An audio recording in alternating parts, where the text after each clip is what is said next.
Esse pode muito. Joaquim Neri, com vocês. Bom, boa noite.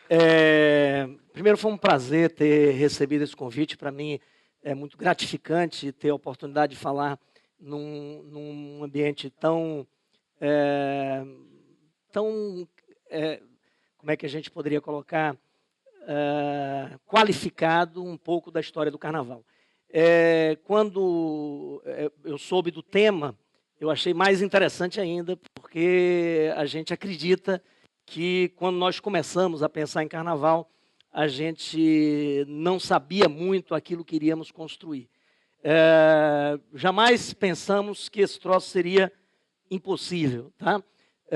De ser realizado, mas nunca tínhamos a ideia dos passos que tomariam e, sobretudo, do tamanho que isso alcançaria. A história começa, e é um case também, em 1978, quando nós estávamos, eu tinha vindo do interior de Jaguaquara, e estávamos chegando em Salvador há pouco tempo, e na oportunidade fomos para Paços Castro Alves e vimos isso aí que estava acontecendo. Uma festa de multidões, o trio elétrico arrastando multidões, e era uma coisa que ainda não existia uma organização muito forte dentro da estrutura do Carnaval. Naquele Carnaval de 78, nós reunimos um grupo de amigos ali na Praça da Piedade, e numa barraca de Carnaval, passamos o Carnaval inteiro, obviamente, brincando, namorando, paquerando, e também conversando um pouco sobre como isso poderia se tornar um negócio. O que a gente estava observando no Carnaval é que existia ali um mercado, só que esse mercado ainda não estava sendo aproveitado como tal. As estruturas que existiam de Carnaval até então eram estruturas bastante espontâneas, que eram montadas num período próximo ao Carnaval, 2, 3 meses se montava a estrutura de um bloco de Carnaval, e nós passamos um Carnaval inteiro conversando sobre aquilo. Disse, rapaz, isso aqui é um mercado em potencial, podemos transformar isso num negócio. Claro que pensamos em Carnaval como farra, claro que pensamos em Carnaval como diversão, claro que pensamos em Carnaval de forma lúdica também, mas sempre, desde o início, pensamos em Carnaval como um mercado, algo que poderia ser construído a partir dali. Até porque não existia, de fato, alguém que estivesse tomando conta desse troço. A grande dificuldade que nós tínhamos na época era exatamente isso, a ausência de espelho. Quando eu assisti a palestra do Raul, lembrei um pouco lá do início do troço, porque você fez algo que também não havia espelho, né? Quando a gente constrói algo que já foi feito parecido, a gente segue os passos e fica mais fácil de seguir. Quando a gente faz algo que não tem espelho, é mais difícil sempre a construção. E era a nossa grande dificuldade naquele período. Estávamos na faixa de 18 a 22 anos, éramos super jovens, entrando na universidade, obviamente com toda a garra, vontade de produzir, de fazer, de acontecer, mas não havia espelho para fazer o troço. E aí, claro que saímos do Carnaval com essa ideia na cabeça, disse, rapaz, temos que montar um bloco Carnaval, temos que entrar nesse mercado, fazer acontecer, porque ninguém está dominando o mercado, a gente tem que fazer isso. E aí, como é que faz? Temos que fazer um planejamento estratégico. Na época a gente estava na faculdade, essa coisa de planejamento estratégico está na cabeça de quem está na faculdade. Temos que fazer um planejamento. Quando é que a gente faz o planejamento estratégico? De repente, programamos uma viagem de Semana Santa para Nova Jerusalém, e no caminho paramos em várias praias no meio do caminho daqui para lá. Foi uma semana de viagem, parando lá, Aracaju, Maceió, em vários cantos. E todo lugar que a gente parava, nós íamos para uma barraca de praia, pedíamos caranguejo, cerveja, papel e caneta e começamos a fazer ali o planejamento estratégico do Carnaval. É um planejamento, obviamente, super inspirado, né? Cerveja, caranguejo, papel e caneta, para quem quer pensar Carnaval, não tinha ambiente melhor. E aí o grande desafio que nós tínhamos na época era como é que a gente iria montar um bloco Carnaval. A princípio, a grande dificuldade é o seguinte, não tínhamos uma turma para montar um bloco. Os blocos de Carnaval em Salvador, na época, eles eram formados em grupos ou socialmente definidos ou geograficamente definidos. O bloco do Baiano de Tênis, o bloco da Associação Atlética, ou o bloco da Ribeira, ou o bloco de Brotas. Os blocos estavam associados a bairros ou a clubes sociais. Nós não frequentávamos clubes sociais, e morávamos em um bairro incipiente que não dava um bloco. Era o bairro de Ondina, estava começando a ser formado, o bairro não dava um bloco. Essa era a grande dificuldade, a gente não tinha turma. E aí foi no planejamento estratégico que nós começamos a pensar a solução. A solução foi criar uma estrutura inteligente de venda do produto. A ideia que nós tivemos na época, hoje é uma ideia super comum aí, em vários tipos de negócios, foi criar um sistema piramidal de vendas. Até hoje o mercado de carnaval, esse sistema ele funciona, ele existe até hoje. Nós éramos 4 que estávamos discutindo o projeto e combinamos o seguinte: quando voltarmos para Salvador, cada um de nós vai escolher 10 pessoas que seriam agentes de venda, a quem nós iríamos atribuir o direito de fazer vendas em nome do bloco. Essas pessoas nós chamamos de delegados, a gente ia delegar esse direito para as pessoas. Se cada um dos 10 que nós escolhêssemos fizessem 10 vendas, ganharia a sua mortalha, na época era a sua fantasia. Era um sistema de comissionamento de 10%, só que ao invés da comissão a gente pagava isso em mortalha, hoje seria o abadá. E aí criamos esse sistema, voltamos para cá, tinha algumas regras, por exemplo, temos que escolher pessoas que atuem em áreas diferentes. Não vale escolher 10 pessoas, os meus 10 amigos, todos da mesma faculdade ou do mesmo bairro, porque aí a gente não multiplica o bloco. E esse foi o grande, talvez, o grande tino que nós tivemos, o grande desafio para o primeiro ano do Bloco Camaleão. Porque os blocos, como eram segregados por bairros ou por clubes, os blocos tinham a sua turma e tinham os adversários. Nós talvez tenhamos sido criadores do primeiro bloco plural da cidade, porque nós não tínhamos um bairro, nós não tínhamos um clube social, nós tínhamos agentes de venda que espalhamos pela cidade como um todo, em cursos diversos, faculdades diversas, bairros diversos, e aí conseguimos sair no primeiro ano com um bloco que foi de fato plural, que foi o Bloco Camaleão. E aí começa o case de sucesso do Bloco Camaleão ao longo dessa história. O primeiro ano do Camaleão foi um sucesso, a gente foi para a rua com aproximadamente 600, 800 pessoas. Para a época, era um bloco maravilhoso em termos de tamanho. Conseguimos isso, conseguimos vender as 800 mortalhas e fazer sucesso já no primeiro ano. E, obviamente, depois do carnaval, passamos a ver o que é que tinha dado errado. O principal problema, quando a gente buscou um recall de satisfação no bloco, né, o principal problema que a gente identificou foi o trio elétrico. Tínhamos um bloco bacana, pessoas animadas, a fantasia estava bonita, foi feita por Bel Borba, as pessoas gostavam, mas o trio elétrico não. Como a gente não tinha recurso, nós fomos na cidade de Maragogipe, pegamos um trio lá, aquele mais barato possível, chamava trio Maragós, não era o Marajós era o famoso, o nosso era o Maragós, e contratamos o Maragós, que era um trio, obviamente, da qualidade que o preço podia pagar na época. E aí havia reclamação com relação ao trio elétrico muito ruim e tal. Terminou o carnaval, eu disse, rapaz, temos que avançar no trio elétrico.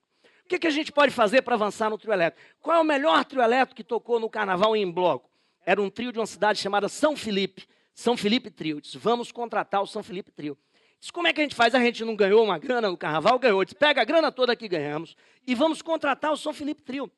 Porque a gente já vai dizer à cidade que no próximo ano a gente vem com o melhor trio elétrico.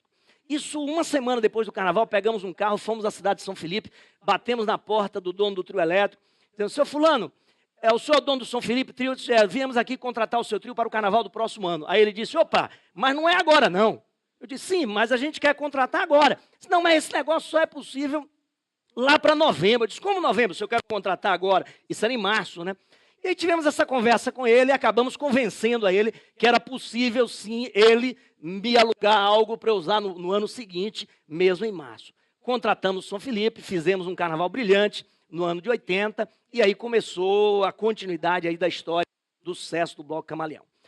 A evolução desse troço foi muito rápida, porque ainda no ano de 1980, surge o primeiro trio elétrico com caixas de som. Se você observar o trio anterior, o do São Felipe, ali você tem bocas de alto-falante, como existiam os trios antigamente. O trio com boca de alto-falante, ele não tinha a figura do cantor de trio, porque o som, ele não permitia a qualidade que desse a possibilidade ao cantor de trio. O primeiro trio totalmente transistorizado com caixas de som surgiu em 1980, não foi esse aí, é que a foto que eu consegui não tinha uma qualidade bacana. Eu disse, bom, eu vou levar um do Camaleão, pelo menos eu estou lá mostrando um trio mais bonitinho e conto como foi a história. O trio transistorizado tornou possível isso, comunicação de voz. E com a comunicação de voz, começaram a surgir os grandes artistas da música baiana. Foi mais ou menos um ano ou dois depois desse que eu presenciei uma cena fantástica na Praça Castro Alves. Um garoto de 18, 19 anos tocava no trio elétrico Tapajós, cantando uma música chamada Axé pra Lua, e uma multidão de 50, 70, 100 mil pessoas na Praça Castro Alves cantando junto com ele aquela música de forma bastante entusiasmada.